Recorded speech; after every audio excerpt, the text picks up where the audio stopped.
I want to just take a moment to do a pause for the cause. And this is a copy of the task force's report.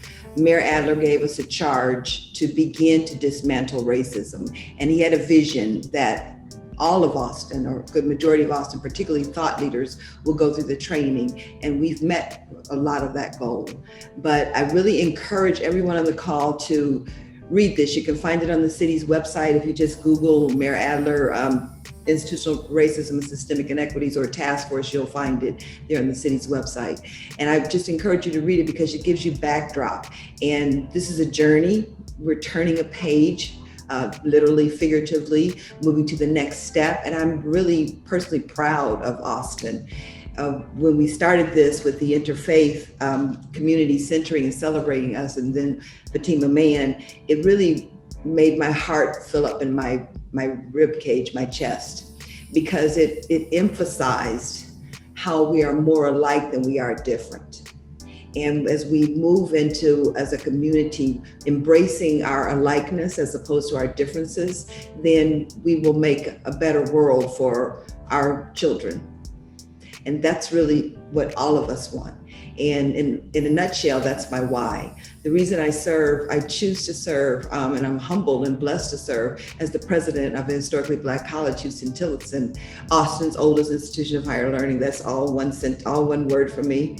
The reason I'm blessed, deeply blessed and humbled, that my personal passion and my professional passions intersect. And the reason I got so filled is because the reason I love my job, my role, my career, my mission, my purpose is I get to work with young people and I get to serve them, and they deserve the best. So when this work with the task force and now with the Central Texas Collective for Racial Equity, I get to continue that work to dismantle those systemic barriers against their progress. And it's for them, primarily for me, but it also helps the whole community, because there's an African proverb that says, if you want to go fast, go alone. If you want to go far, go together. And I'm assured that Austin wants to go far in all aspects of our lives. So I like the title inaugural chair. That makes me feel like, something extra special. With this work is just so real and personal for me. And I can identify with a lot of the people that I serve. And if it had not been for my own education and opportunities, I wouldn't be able to serve as a president in Austin, Texas at this time. But I have a team surrounding me, the wind that lifts these wings. And I want to just introduce each one of them. And it's Raul Alvarez, who is over development, will be serving on the board, is serving on the board.